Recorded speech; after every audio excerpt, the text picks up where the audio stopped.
नमस्कार विद्यार्थी मित्रांनो, स्वागत आहे तुमचं SK MPSC अकॅडमी या आपल्या यूट्यूब चॅनलमध्ये। आज दिनांक 15 जानेवारी 2024 वार आहे सोमवार। तुमच्यासाठी घेऊन आलो आहे संपूर्ण लोकसत्ता वृत्तपत्र विश्लेषण।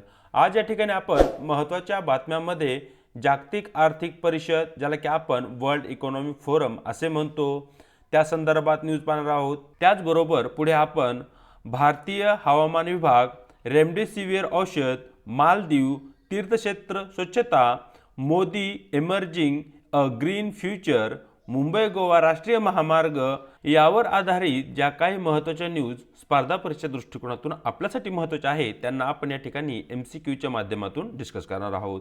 चला तर जी काही आपली डिस्कशन आहे तिला या ठिकाणी आता आपण सुरुवात करूया। या ठिकाणी जी पहिली न्यूज आहे ती जागतिक आर्थिक परिषद ज्याला की वर्ल्ड इकॉनॉमिक फोरम असे म्हणतो त्या संदर्भात आहे। सर्वप्रथम न्यूज पाहूया। दावोससाठी 34 कोटीची तजवीज अशा प्रकारची न्यूज तुम्हाला लोकसत्ता पेज क्रमांक 1 वरती तशा प्रकारची न्यूज तुम्हाला दिसून जाईल। तर मित्रांनो या ठिकाणी या न्यूजला धरून सरळ जो आपला प्रश्न आहे तो पाहूया। जागतिक आर्थिक परिषदेची स्थापना कोणत्या साली झाली अशा प्रकारचा या ठिकाणी आपला प्रश्न आहे। ज्या ठिकाणी पर्याय ए आहे 1919 साली, पर्याय बी आहे 1944 साली, पर्याय सी आहे 1948 साली आणि शेवटचा पर्याय आहे 1971 साली। तर मित्रांनो या ठिकाणी आपल्या प्रश्नाचं जे काही योग्य उत्तर आहे ते आहे पर्याय डी, साल 1971 साली वर्ल्ड इकॉनॉमिक फोरम म्हणजे जागतिक आर्थिक परिषदेची या ठिकाणी स्थापना करण्यात आली।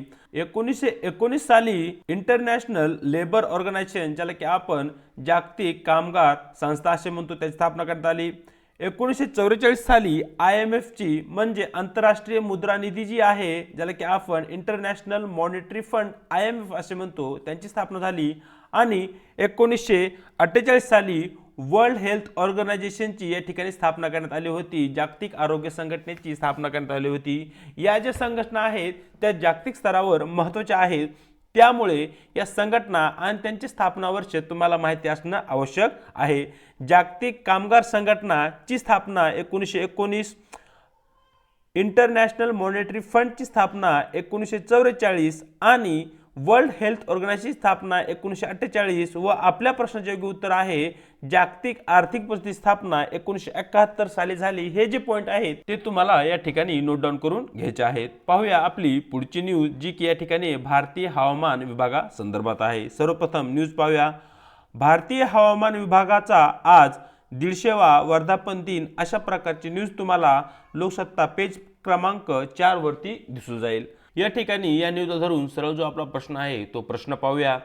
भारतीय हवामान विभाग ही एजन्सी च्या अंतर्गत किंवा भारतीय हवामान विभाग ही जी एजन्सी आहे कोणत्या मंत्रालयाच्या अंतर्गत येते अशा प्रकारचा या ठिकाणी आपला प्रश्न आहे। ज्यामध्ये पर्याय ए मिनिस्ट्री ऑफ एन्व्हायरमेंट ज्याला की आपण पर्यावरण मंत्रालय म्हणतो, पर्याय बी मिनिस्ट्री ऑफ ॲग्रिकल्चर ज्याला की आपण कृषी मंत्रालय म्हणतो, पर्याय सी मिनिस्ट्री ऑफ सायन्स विज्ञान मंत्रालय आणि पर्याय डी आहे मिनिस्ट्री ऑफ अर्थ सायन्स। तर मित्रांनो या ठिकाणी या प्रश्नाचं जे काही आपलं योग्य उत्तर आहे ते आहे पर्याय डी मिनिस्ट्री ऑफ अर्थ सायन्सच्या अंतर्गत या ठिकाणी भारतीय हवामान खाते हे कार्य करताना आपल्याला दिसते। हे तुम्हाला या ठिकाणी माहिती असणं आवश्यक आहे। पाहूया आपली पुढची न्यूज जी की या ठिकाणी रेमडेसिवीर या औषधा संदर्भात आहे। सर्वप्रथम न्यूज पाहूया। सहव्याधीग्रस्त कोरोना रुग्णांना रेमडेसिवीर अशा प्रकारची न्यूज तुम्हाला लोकसत्ता पेज क्रमांक 4 वरती दिसून जाईल। अलीकडील काळामध्ये JN1 नावाचा जो काही कोरोनाचा व्हेरिएंट आहे उपप्रकार आहे तो पुन्हा वर डोके काढताना दिसत आहे। परिणामी राज्य आणि देशामध्ये जी काही कोरोना रुग्ण संख्या आहे ती या ठिकाणी आपल्याला वाढताना दिसत आहे। मग या ठिकाणी या न्यूजला धरूनच जो काही आपला प्रश्न बनतो तो प्रश्न पाहूया। अलीकडे चर्चेत असणारे रेमडेसिवीर हे औषध कोणत्या आजारावर प्रामुख्याने वापरले जाते अशा प्रकारचा आपला या ठिकाणी प्रश्न आहे। ज्या ठिकाणी पर्याय ए प्लेग, बी निमोनिया, सी कोरोना, पर्याय डी यापैकी नाही। तर मित्रांनो या ठिकाणी आपलं योग्य उत्तर राहील पर्याय सी कोरोना या आजारावर अलीकडील काळामध्ये रेमडेसिवीर ही एक प्रभावी औषध म्हणून पुढे आलेली आहे आणि त्याचा तुटवडा जेव्हा कोरोनाची लाट पहिली दुसरी आली होती तेव्हा प्रामुख्याने जाणवला होता।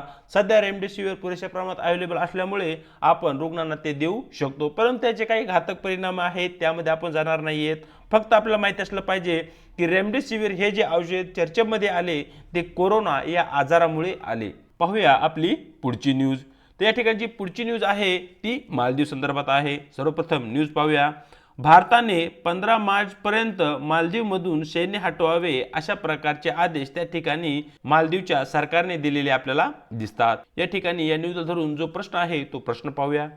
मालदीवमध्ये कोणत्या प्रकारचे सरकार आहे किंवा दिसून येते अशा प्रकारचा आपला या ठिकाणी प्रश्न आहे, ज्यामध्ये पर्याय ए संसदीय सरकार आहे, पर्याय बी अध्यक्षीय सरकार आहे, त्या ठिकाणी राजेशाही आहे, त्या ठिकाणी हुकुमशाही आहे। तर मित्रांनो या ठिकाणी मालदीवमध्ये अध्यक्षीय प्रकारचे सरकार आहे। अध्यक्षीय प्रकार सरकार म्हणजे त्या ठिकाणचे जे काही नेते असतात ते राष्ट्रपती असतात, जे की जनतेकडून निवडून दिले जातात। फॉर एक्झाम्पल या ठिकाणी आपण भारत आणि अमेरिका अशा दोन देशाचं जर उदाहरण घेतलं तर भारतामध्ये हे सरकारचे प्रमुख पंतप्रधान असतात, परंतु अमेरिकेमध्ये राष्ट्रपती असतात। मग अशा प्रकारे या ठिकाणी ज्या प्रकारची व्यवस्था अमेरिकेमध्ये आहे अगदी त्याच प्रकारची व्यवस्था या ठिकाणी आपल्याला मालदीवमध्ये असलेली दिसते। हा जो पॉइंट आहे तो तुम्हाला या ठिकाणी माहिती असणं आवश्यक आहे। आणि त्या ठिकाणचे जे नवनिर्वाचित अध्यक्ष आहेत ते आहेत मोइजू। या मोइजू विषयी तुम्हाला माहिती असणं आवश्यक आहे। पाहूया आपली पुढची न्यूज किंवा आपला पुढचा प्रश्न, जो की या ठिकाणी तीर्थक्षेत्र स्वच्छता या संदर्भात आहे। या ठिकाणी आपण लोकसत्ता न्यूजपेपरमध्ये ज्या काही महत्त्वाच्या न्यूज होत्या त्यांचा आधार घेऊन आपले MCQ क्वेश्चन आपण या ठिकाणी पाहिले आहेत। आता इतर न्यूजच्या आधारावर जे काही महत्त्वपूर्ण चालू घडामोडीवर आधारित प्रश्न आहेत त्यांना पाहूया। या ठिकाणी सरळ प्रश्न पाहूया। तीर्थक्षेत्राच्या स्वच्छतेला प्रोत्साहन देण्यासाठी पंतप्रधान नरेंद्र मोदी यांनी अलीकडेच कोणता उपक्रम सुरू केला आहे अशा प्रकारचा आपला प्रश्न आहे, ज्यामध्ये पर्याय ए स्वच्छ तीर्थक्षेत्र प्रकल्प, पर्याय बी स्वच्छ मंदिर मोहीम, पर्याय सी स्वच्छ भारत मोहीम, पर्याय डी पवित्र स्थळ स्वच्छता कार्यक्रम। तर मित्रांनो या ठिकाणी अलीकडील काळामध्ये जे काही आपले तीर्थक्षेत्र आहेत त्यांची स्वच्छता आणि त्याला प्रोत्साहन देण्यासाठी पंतप्रधान नरेंद्र मोदी यांनी स्वच्छ मंदिर मोहीम ही जी मोहीम आहे किंवा हा जो उपक्रम आहे अलीकडे सुरू केलेला आपल्याला दिसतो। पाहूया आपला पुढचा प्रश्न, जो की या ठिकाणी मोदी इमर्जिंग अ ग्रीन फ्युचर अशा प्रकारच्या न्यूजवर आधारित आहे। सरळ प्रश्न पाहूया। अलीकडेच कोणत्या छापखान्याने मोदी इमर्जिंग अ ग्रीन फ्युचर हे पुस्तक प्रकाशित केले आहे अशा प्रकारचा प्रश्न आपल्याला या ठिकाणी दिसतो, ज्यामध्ये पर्याय ए पेंटागॉन प्रेस, पर्याय बी पेंग्विन रँडम हाऊस, पर्याय सी ACME प्रिंटिंग प्रेस, पर्याय डी हार्पर कॉल्सन प्रकाशन। तर मित्रांनो या ठिकाणी या प्रश्नाचं आपलं योग्य उत्तर राहील पर्याय ए पेंटॉंग प्रेस कडून अलीकडेच मोदी इमर्जिंग अ ग्रीन फ्युचर नावाचे जे काही बुक आहे ते या ठिकाणी प्रकाशित किंवा पब्लिश करण्यात आलेले आहे। पाहूया आजचा आपला शेवटचा प्रश्न, जो की या ठिकाणी मुंबई गोवा राष्ट्रीय महामार्गा संदर्भात आहे। सरळ जो आपला प्रश्न आहे तो प्रश्न पाहूया।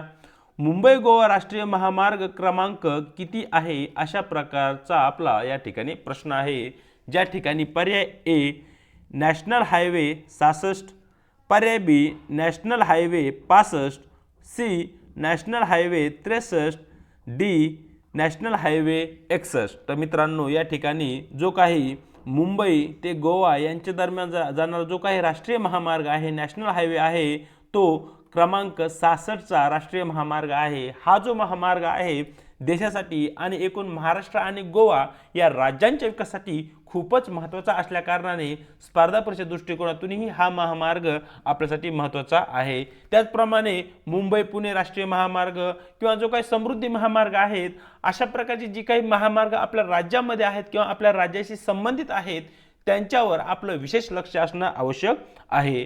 चलूया पुढे। तर मित्रांनो या ठिकाणी दिनांक 15 जानेवारीचं जे काही आपलं महत्त्वपूर्ण उत्तरपत्र डिस्कशन आहे आणि चालू घडामोडी ज्या आहेत त्यांना आपण या ठिकाणी MCQच्या माध्यमातून डिस्कस केलेला आहे। चॅनलवरती जर तुम्ही नवीन असाल किंवा आपला व्हिडिओ जर पहिल्यांदाच पाहत असाल तर चॅनलला आणि व्हिडिओला लाईक आणि शेअर करायला विसरू नका। त्याचबरोबर न विसरता या ठिकाणी आपल्या चॅनलला तुम्हाला सबस्क्राईबही करायचं आहे।